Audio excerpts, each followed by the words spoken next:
Hello, and welcome back to another episode of the Western Canon Challenge, where we are reading the entirety of the Western literary canon out loud.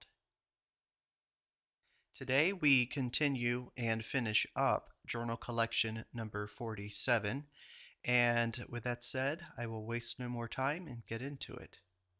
The first topic is conversation. I ought to have said above, in respect to conversation, that our habit is squalid and beggarly.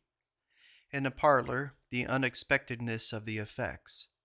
When we go to Faneuil Hall, we look for important events, facts, thoughts, and persuasions that bear on them. But in your parlor, to find your companion who sits by your side start up into a more potent than Demosthenes, and in an instant work a revolution that makes Athens and England and Washington politics old carrion and dust barrels, because his suggestions require new ways of living, new books, new men, new arts and sciences. Yes, the lecture and the book seem vapid. Eloquence is forever a power that shoves usurpers from their thrones, and sits down on them by allowance and acclaim of all. These black coats never can speak until they meet a black coat. Then their tongues are loosed and chatter like blackbirds. The quote-unquote practical folks in the rail car meet daily, and to their discourse there is no end. Once more for Alcott, it is to be said that he is sincerely and necessarily engaged to his task, and not wilfully or ostentatiously or pecuniarily. Mr. Johnson at Manchester said of him, quote, "He is universally competent. Whatever question is asked, he is prepared for." I shall go far, and see many before I find such an extraordinary insight as Alcott's. In his fine talk last evening he ran up and down the scale of powers with as much ease and precision as a squirrel the wires of his cage, and is never dazzled by his means, or by any particular and a fine heroic action or a poetic passage would make no impression on him, because he expects heroism and poetry in all. Ideal purity the poet, the artist, the man must have. I have never seen any person who so fortifies the believer, so confutes the skeptic. And the almost uniform rejection of this man by men of parts, Carlyle and Browning inclusive, and by women of piety, might make one despair of society. If he came with the cannonade of acclaim from all the nations as the first wit on the planet, these masters would sustain the reputation. Or if they could find in him a book 1,000 years old, with a legend of miracles appended, there would be churches of disciples. But now they wish to know if his coat is out at the elbow, or whether somebody did not hear from somebody that he had got a new hat, etc., etc. He has faults, no doubt, but I may safely know no more about them than he does, and some that are most severely imputed to him are only the omissions of a preoccupied mind. Paris vaught bien and Miss. Her great names are Carnot and Francis Arago. The last did not duck to the second Napoleon, nor did Carnot nor Lafayette to the first. Carnot's theorem was, quote, "Avoid sudden alterations of speed, since the loss of living power is equal to the living power which all the parts of the machine or system would possess if you should give to every one of them the speed which it lost in the moment when the sudden alteration occurred."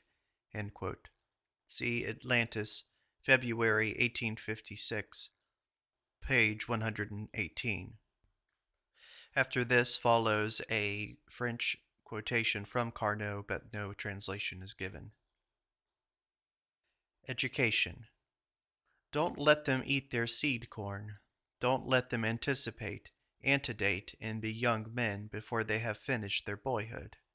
Let them have the fields and woods, and learn their secret in the base and football and wrestling and brickbats, and suck all the strength and courage that lies for them in these games.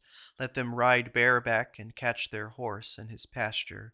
Let them hook and spear their fish, and shin a post and a tall tree, and shoot their partridge and trap the woodchuck, before they begin to dress like collegians and sing in serenades and make polite calls.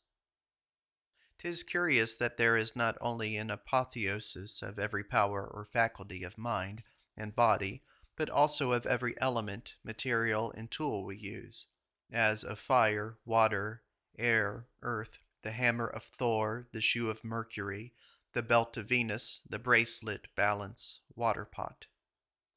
One man is born to explain bones and animal architectures, and one the expression of crooked and casual lines, spots on a turtle or on the leaf of a plant, and one machines and the application of coil springs and steam and water wheels to the weaving of cloth or paper, and one morals, and one a pot of brandy and poisons, and the laws of disease are as beautiful as the laws of health. Let each mind his own, and declare his own. The affirmative. To awaken man and to raise the feeling of his worth, to educate his feeling and his judgment, that he must scorn himself for a bad action. My friend Anna W. refuses to tell her children whether the act was right or wrong, but sends them away to find out what the little voice says, and at night they shall tell her. It must be admitted that civilization is onerous and expensive. Hideous expense to keep it up. Let it go and be Indians again. But why Indians? That is costly too. The mud turtle and trout life is easier and cheaper, and oyster cheaper still. The Father himself willed not the farmer's lot an easy one, sharpening men's mind by care. Virgil, Georgics 1, 121 to 123. Play out the game, act well your part, and if the gods have blundered, we will not. I have but one military recollection in all my life. In 1813 or 14, all Boston, young and old, turned out to build the fortifications on Noddle's Island, and the schoolmaster at the Latin school announced to the boys that, if we wished, we might all go on a certain day to work on the island. I went with the rest in the ferry boat and spent a summer day, but I cannot remember that I did any kind of work. I remember only the pains we took to get water in our tin pails, to relieve our intolerable thirst. I am afraid no valuable effect of my labor remains in the existing defenses. May 21st. Yesterday to the Sawmill Brook with Henry. He was in search of yellow violet and buckbean, which he waded into the water for, and which he concluded on examination had been out 5 days. Having found his flowers, he drew out of his breast pocket his diary, and read the names of all the plants that should bloom this day, May 20th, whereof he keeps account as a banker when his notes fall due. Dwarf raspberry, quercus vaccinum, etc., the lady's slipper, not due till tomorrow. Then we diverged to the brook, where was the viburnum dentatum, arrowwood.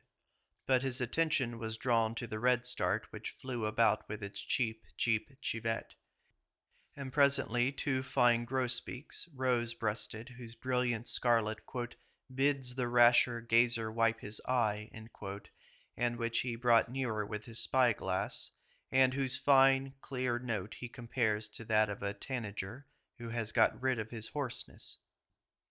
Then he heard a note which he calls that of the night warbler, a bird he has never identified, has been in search of for 12 years, which always, when he sees it, is in the act of diving down into a tree or bush, and which 'tis vain to seek, the only bird that sings indifferently by night and by day. I told him he must beware of finding and booking him, lest life should have nothing more to show him. He said, "What you seek in vain for half your life, one day you come full upon, and all the family at dinner. You seek him like a dream, and as soon as you find him, you become his prey."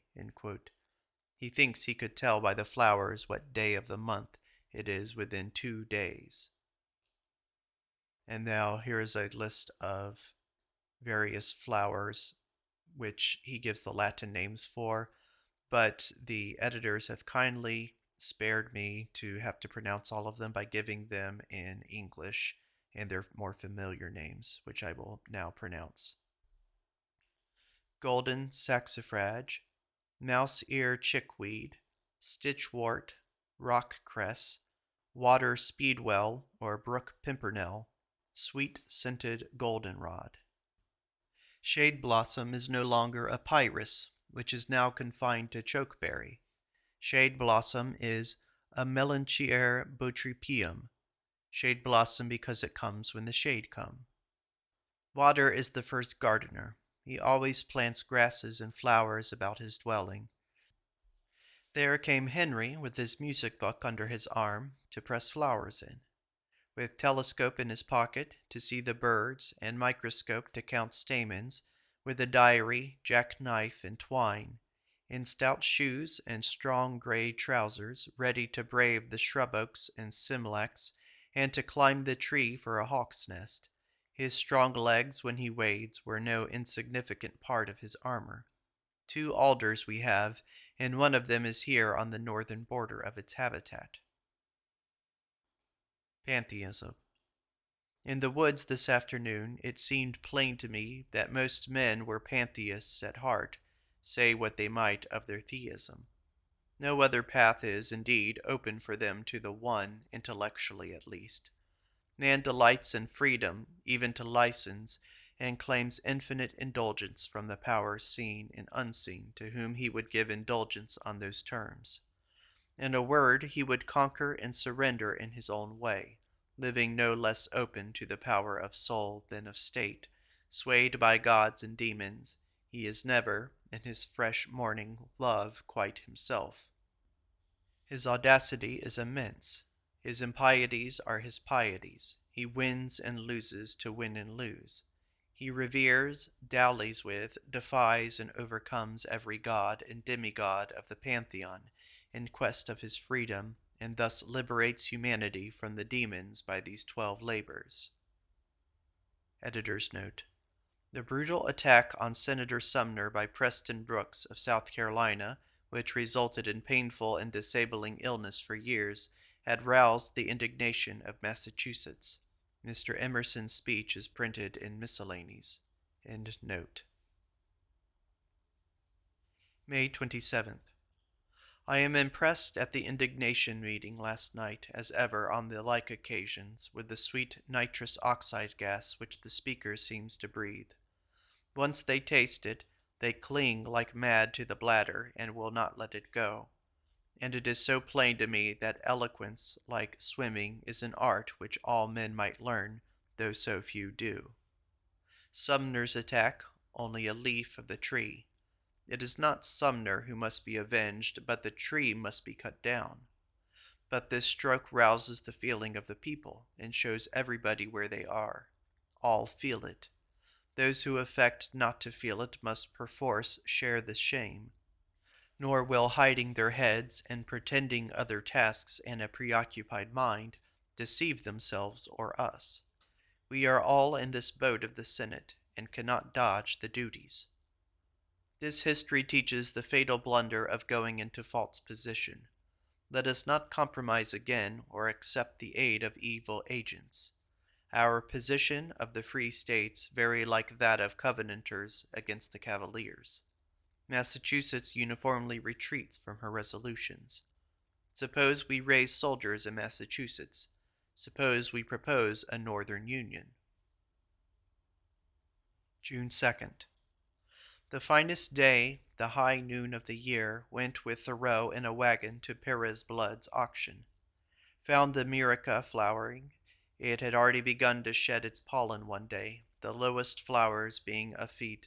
Found the English hawthorn on Mrs. Ripley's hill, ready to bloom. Went up to the Aspat and found the sweet gale, swamp pink dog violet, hooked crowfoot, and blue pickerel weed. Henry told his story of the ephemera, the manna of the fishes, which falls like a snowstorm one day in the year, only on this river, not on the Concord high up in the air, as he can see, and blundering down to the river, the shade fly. The true angler's fly, the fish die of repletion when it comes. The kingfishers wait for their prey. Around us, the PPP of the kingbird kind was noisy. He showed the history of the river from the banks, the male and the female bank. The blue pickerel weed keeps the female bank on whichever side. Then there is an untranslated section from Lanfray in French. I go for those who have received a retaining fee to this party of freedom before they came into the world. I would trust Garrison, I would trust Henry Thoreau, that they would make no compromises. I would trust Horace Greeley, I would trust my venerable friend Mr. Hoare, that they would be staunch for freedom to the death. But both of these would have a benevolent credulity in the honesty of the other party that I think unsafe. The vote of a prophet is worth 100 hands. If he knows it to be the true vote, it will be decisive of the question for his country. The want of a profound sincerity is the cause of failures. South Carolina is in earnest. I see the courtesy of the Carolinians, but I know meanwhile that the only reason why they do not plant a cannon before Faneuil Hall and blow Bunker Hill Monument to fragments as a nuisance is because they have not the power. They are fast acquiring the power, and if they get it, they will do it. There are men who, as soon as they are born, take a bee-line to the axe of the Inquisitor, like Giordano Bruno. In France, the faggots for Vanini. In Italy, the faggots for Bruno. In England, the pillory for Defoe.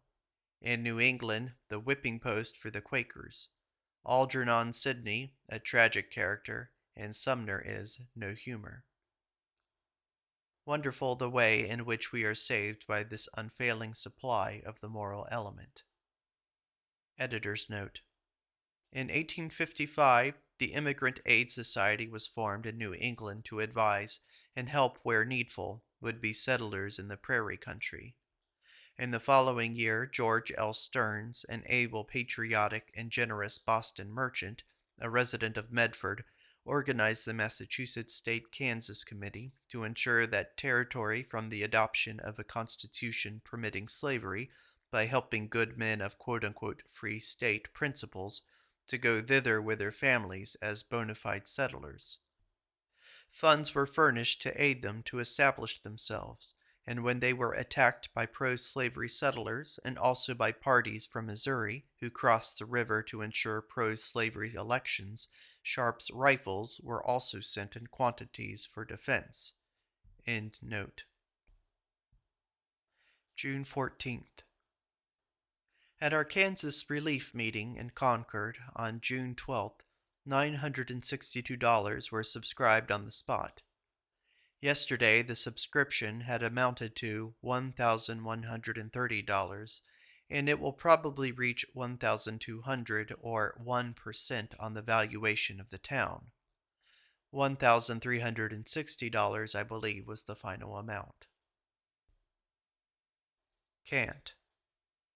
Quote, a character more common in the modern world is that of ambition without belief, with the mask of religion deceiving men to enslave them, seeing in a dogma nothing but a two-edged glaive to strike them down. See Lanfray. Voltaire enrolled fashion on his side, the mode good society. Then there's a French phrase untranslated. To get the hurrah on our side as well, but if you are a gentleman, you must have the hurrah of gentlemen on your side. The government has been an obstruction, and nothing but an obstruction. The people by themselves would have settled Iowa and Utah and Kansas in a sufficient way. The government has made all the mischief. This for the people, then for the upper classes who acquiesce in what they call law and order of a government, which exists for fraud and violence. They are properly paid by its excessive vulgarity. The refined Boston upholds a gang of Rhinderses and Tombses and Brookses, before whom it is obliged to be very quiet and dapper like a dear little rabbit, as it is among the wolves.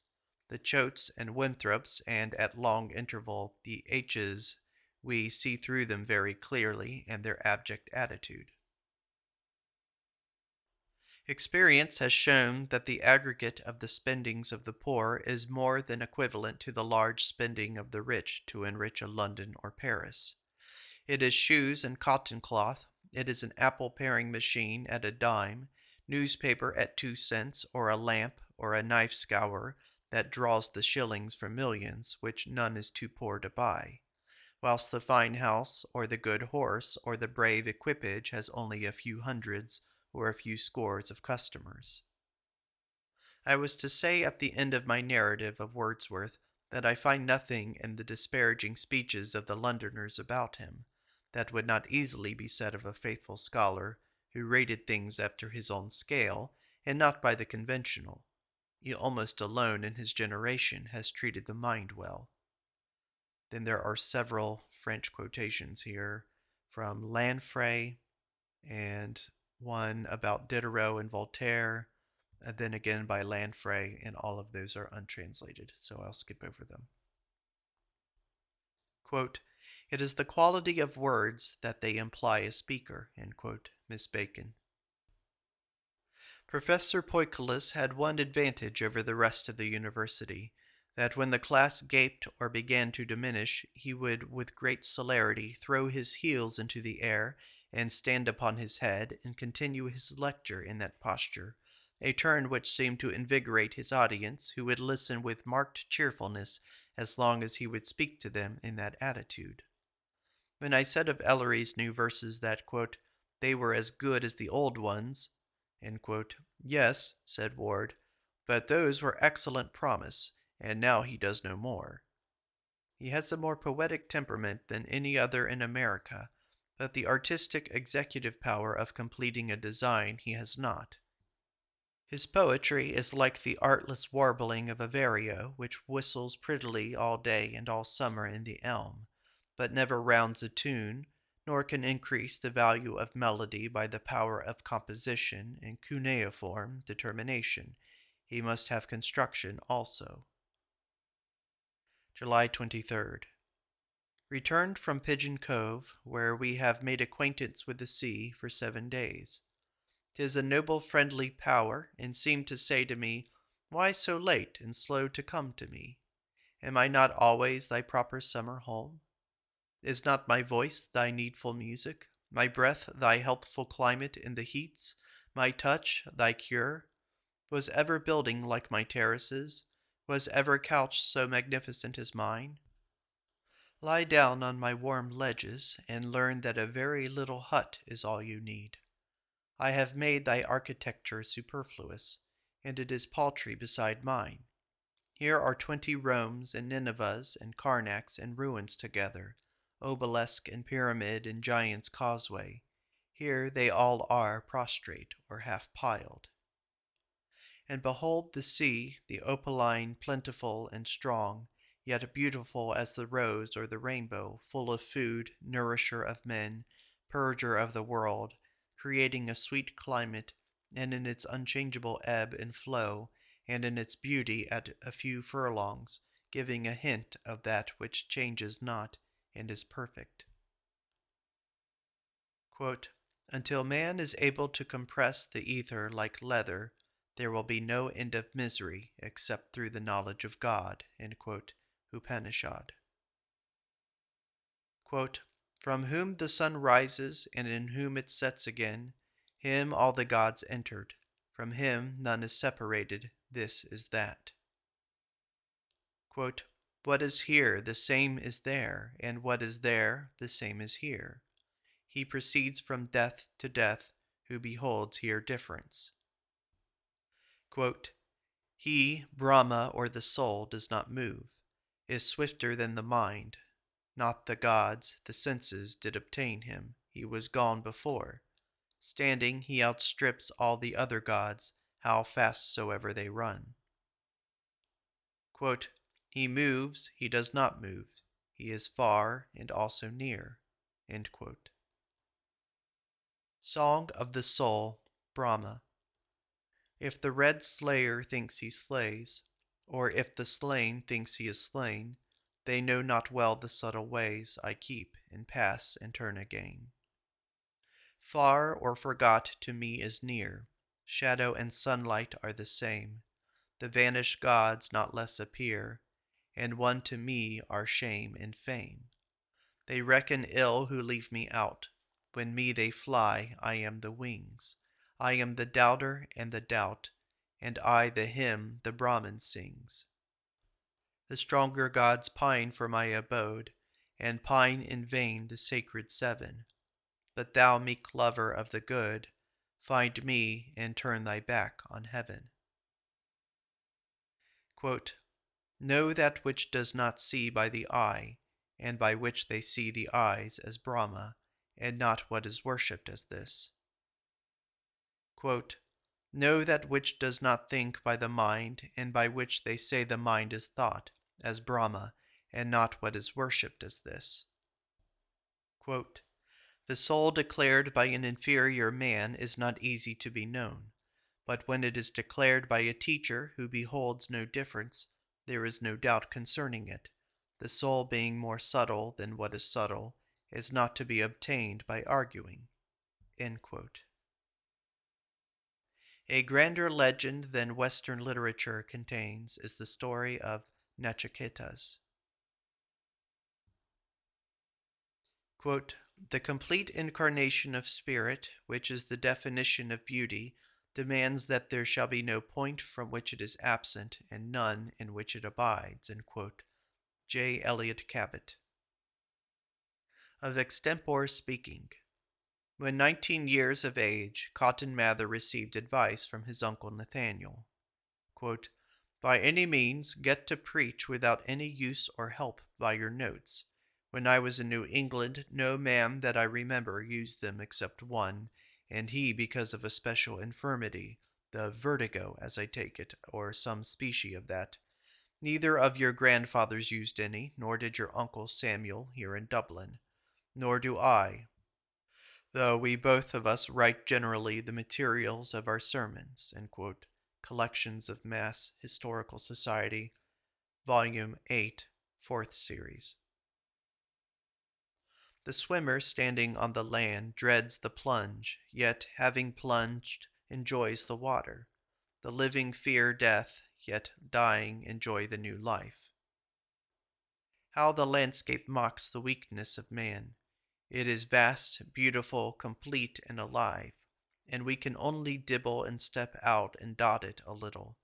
The gulf between our seeing and doing is a symbol of that between faith and experience. August 8th. A walk about Conantum with Henry Thoreau, and saw some of his botanical varieties.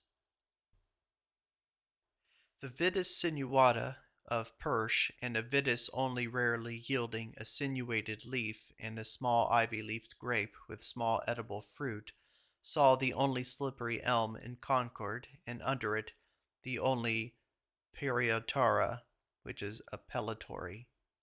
And to the listener after this, it is a thicket of Latin words, and since the editors have given us the English names or the common names of these, I'm not going to read them in the thicket of this. I'm not going to read Emerson's words as they are put in the number of whatever he saw. I'm just going to list these off and then just get on to the next section because it's just impossible to try to pronounce all of these and then look up to the paragraph and try to get through it without just spending a lot of time. That's unnecessary. So I'm going to just list what they are now. They saw a variety of summer grapes, something called appellatory, bedstraw, knotweed, bush clover, tick trefoil, pinweed, and St. John's wort. And then after that, it says you saw the early blueberry and there's another long name, the large and conspicuous huckleberry. Another is vacillans. Like I'm just gonna just speed my way through this. The huckleberry bird, which I used to call pine warbler, is a sparrow. Then, of course, another Latin name with the Asclepias has a stronger tension in its fiber than hemp or than any other plant. All the Asclepias kind have this strong fiber. Henry expatiated on the omniscience of the Indians. found calamint or basil, and Gerardia quercifolia, which is smooth false foxglove. I don't know why he has to write all of these Latin words like this. It's completely unnecessary. But whatever, that's Emerson for you. Sorry, I'm not going to go on a tangent here. But that is Emerson as I like him the least. It's just a thicket of unnecessary verbiage. Anyway, I'm just going to keep going. I'm getting mad. August 14th. A walk again with Henry and found, oh God, another thicket of these things. Pellucid points on the leaves, found two polygalas with chickberry scent, found pine sap, hippolytus, and Aaron's rod in bloom, which is rare, and a tall shrub unknown to Henry near and like the arrowwood, Solidago altissima and gigantea. Anyway, just blah blah blah, spice bushes, whatever. But I was taken with the aspects of the forest, and thought that to Nero advertising for a luxury, a walk in the woods should have been offered. 'Tis one of the secrets for dodging old age. Pseudo-spiritism. Mesmerized is part and parcel of the mesmerizer. Could you mesmerize yourself? The amount of information I obtain from these mesmerized is that pain is very unpleasing, my shoes are made of leather, etc., that the cock crows in the morning, that there is a great deal of water in the high seas. We used to ask triumphantly where was a ghost that could bear the smell of printer's ink, etc., but 'tis the peculiarity of this sorcery that it has stood in the teeth of the press, nay, uses the press largely for its own propagandism. Quote, the oracles assert that the impressions of characters and other divine visions appear in ether. Proclus, then a question mark. Bettine says the reason spirits so seldom appear is that they do not like phantoms, ugly phantoms such as the men are. Correspondence with Goethe. The only objection to Spiritism is that it is in the wrong hands. New powers are to be looked for. Who has found the limit of human intelligence? But not in the vial. Editor's note. On September 10th, Mr. Emerson made an earnest and indignant address on affairs in Kansas before the relief meeting in Cambridge. It is printed in Miscellanies. In the conclusion, he prophesied the revolution of the 19th century to be at hand, greater than that of 1775. September 13th. In this month was held another Kansas relief meeting to hear the report of Mr. Sanborn, and the new subscription has reached $510, whilst an additional subscription among the ladies for clothing amounts to upwards of $130 more. November 15th. Walk with Ellery, who finds in nature or man that whatever is done for beauty or in sport is excellent, but the moment there is any use in it or any kind of talent, 'tis very bad and stupid. The fox sparrows and the blue snowbirds please him, and the watercresses which we saw in the brook, but which, he said, were not in any botany. 'Tis a trait of France that it rapidly acquires and rapidly loses. This is confirmed by Montalbert's statement that the collegiate institutions of France in the Middle Age were identical with those of England, and the Oxford history lately has been helped by examination of the history of French universities, which explains the Oxford foundations and usages at the present day, which are lost in France except in the record L'Histoire des Universités de Paris by Du Boulars.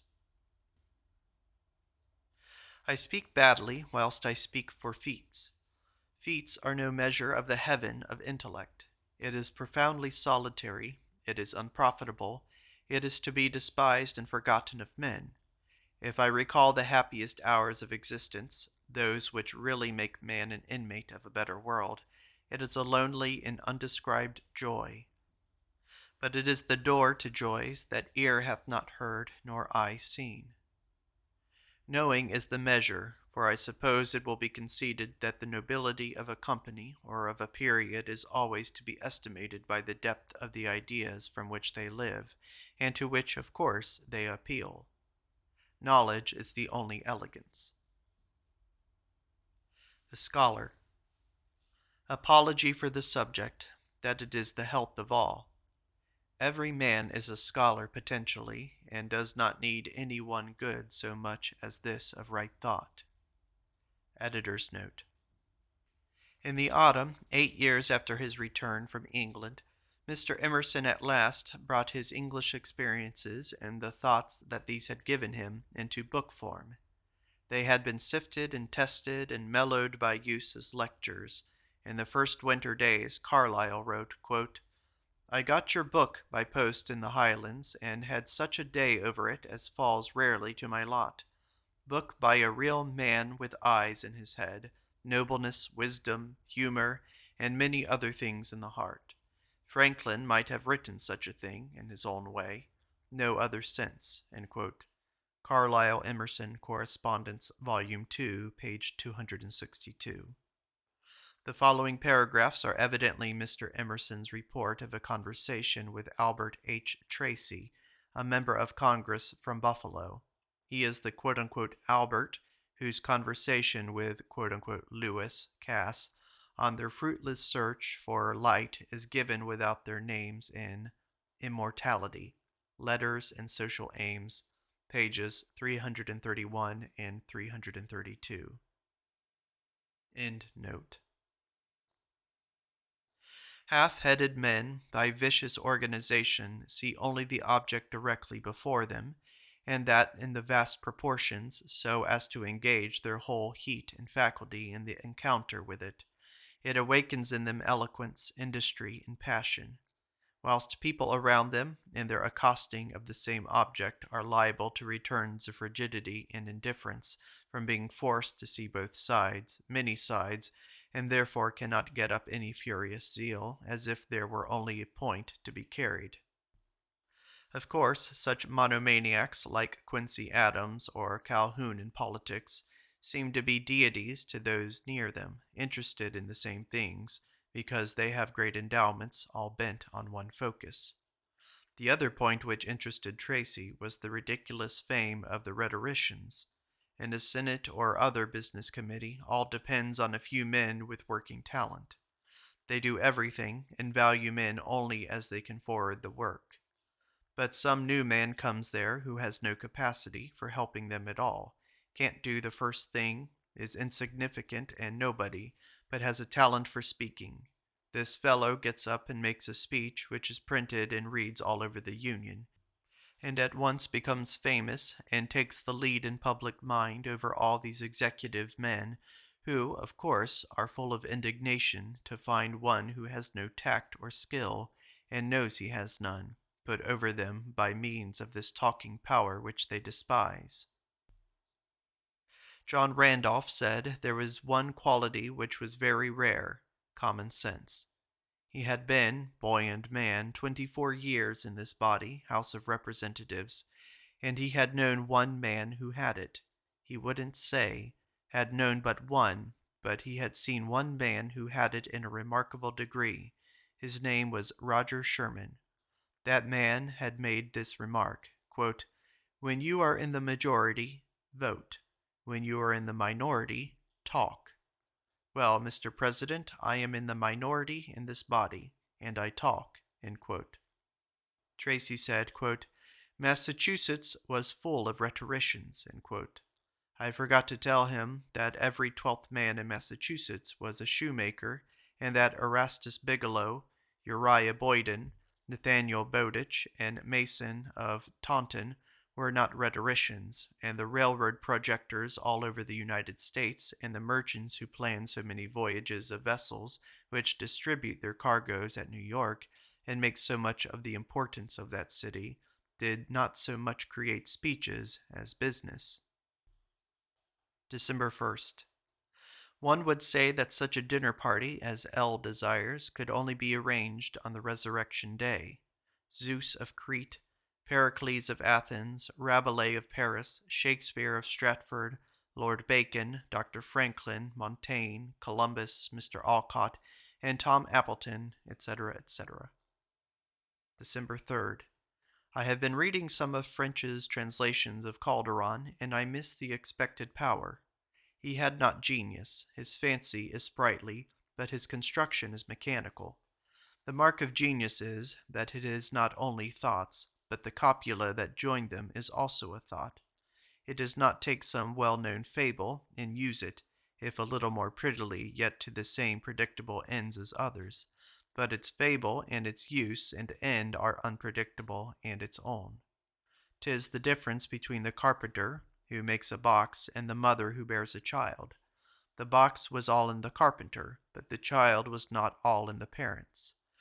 They knew no more of the child's formation than they did of their own.